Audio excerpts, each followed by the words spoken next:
Yes, thank you very much, Alex. It's time for the headlines for quarter 4 of 1804. Not much in politics this month, but we do see efforts to complete the Louisiana settlement as the territory of Orleans is established in October and Thomas Jefferson is elected president for the second time on the 5th of December. Military matters now. On the 2nd of October, Sidney Smith raids the French barge base at the mouth of the Rhine with fireships. On the 5th of October, Commodore Graham Moore engages and takes Spanish frigates carrying the modern equivalent of £88 million. As Spain has yet to declare war on Britain in support of France, it will remain unclear for some time why the Navy provoked the Spanish by its hostile action in international waters. In India, that October, Yashwantrao Holkar's army has besieged Delhi. The resident David Ochterlony defends the city until Lord Lake relieves him on the 19th of October, and Holkar sends his infantry and guns to the city of Deeg and his cavalry to Farrukhabad, where, in a surprise attack, Lake wins a decisive victory a month later. With Holkar temporarily neutralized, Lake ordered that Deeg be taken.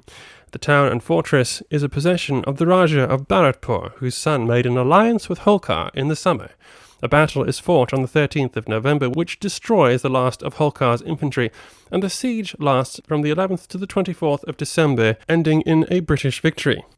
A little bit more to talk about in diplomatic circles at the second. After the seizure of the treasure ships, Godoy can resist French pressure to join the war with Britain no longer, and the official declaration is put in force as of the 12th of December, giving France wider maritime possibilities and potential additional revenue and military support in the Mediterranean and Caribbean. A major step forward in the formation of the Third Coalition occurs with a strategic agreement between Britain and Sweden in December, which will allow the British to pay for the use of military bases in Swedish Pomerania, through which they will be able to funnel supplies and money. In the USA, the governor of Indiana, William Henry Harrison, concludes the Treaty of St. Louis with the Sauk and Mesquaquis nations.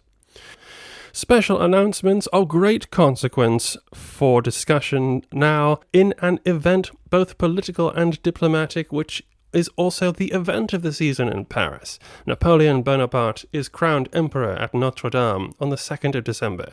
For many enlightened idealists, like Beethoven and Bolivar, not least many European governments concerned with the fate of the northern Italian states and the Rhineland, it is the last straw, and I'm sure there's a lot to talk about on that subject back at headquarters. Back to you, Alex.